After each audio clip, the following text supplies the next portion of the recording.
Shalom, ici c'est le révérend Israël Kindomba. Je viens aujourd'hui en face de cette caméra pour commencer quelque chose que Dieu a déposé dans mon cœur. Et ce concept que je vais développer pendant des jours, des mois, des semaines s'intitule Un peu de tout. Alors que nous allons parler sur beaucoup de sujets, mais sur base des Écritures, parce que je crois que la Bible a la réponse à toutes les questions de l'humanité. Donc je disais que nous allons parler sur beaucoup de sujets. Mais alors que Dieu avait déposé ce fardeau dans mon esprit, j'étais en train de prier pour savoir par où commencer. Et Dieu m'a parlé. Depuis le mois de janvier, Dieu m'a dit de parler sur la bénédiction.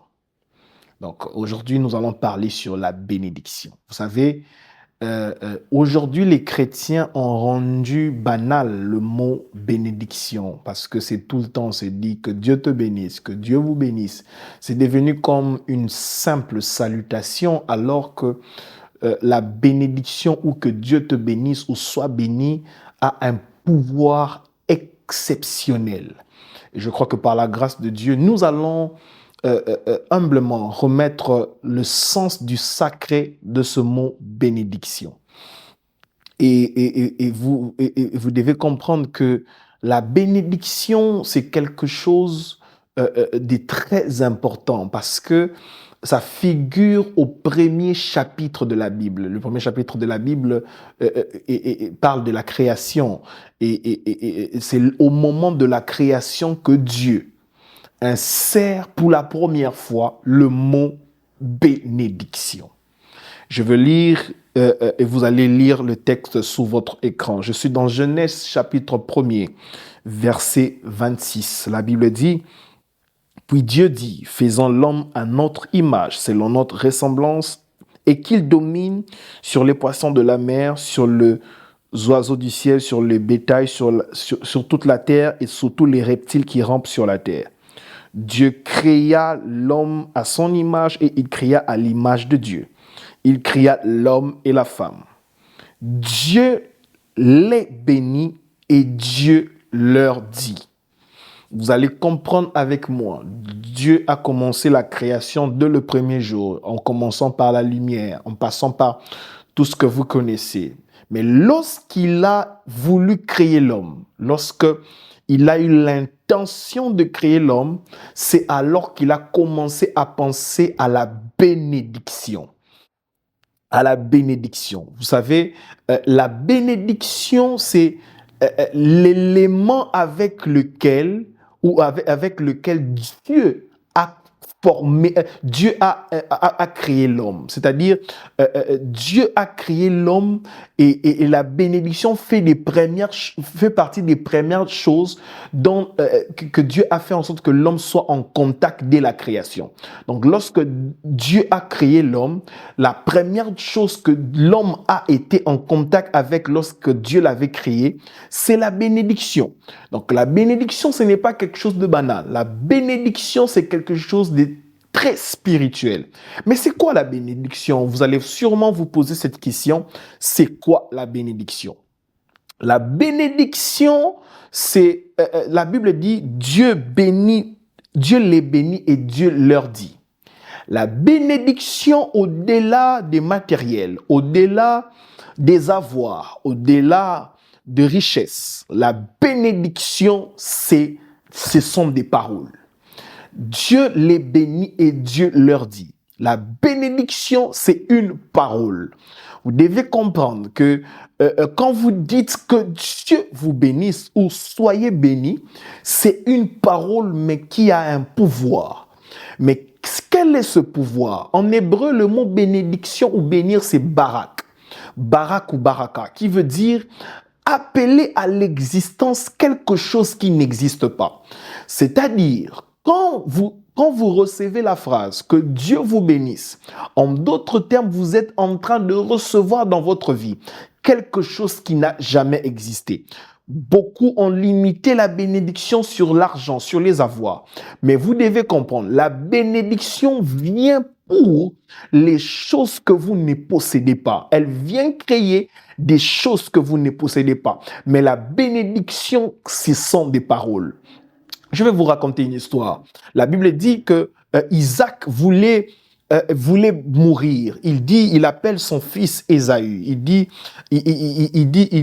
Prépare-moi un mets, va me chercher un gibier afin que mon âme te bénisse. La Bible dit, cet homme est allé chercher les gibiers très loin et pendant qu'il était en train de parler à son fils aîné, Rebecca, l'épouse d'Isaac, était en train d'entendre.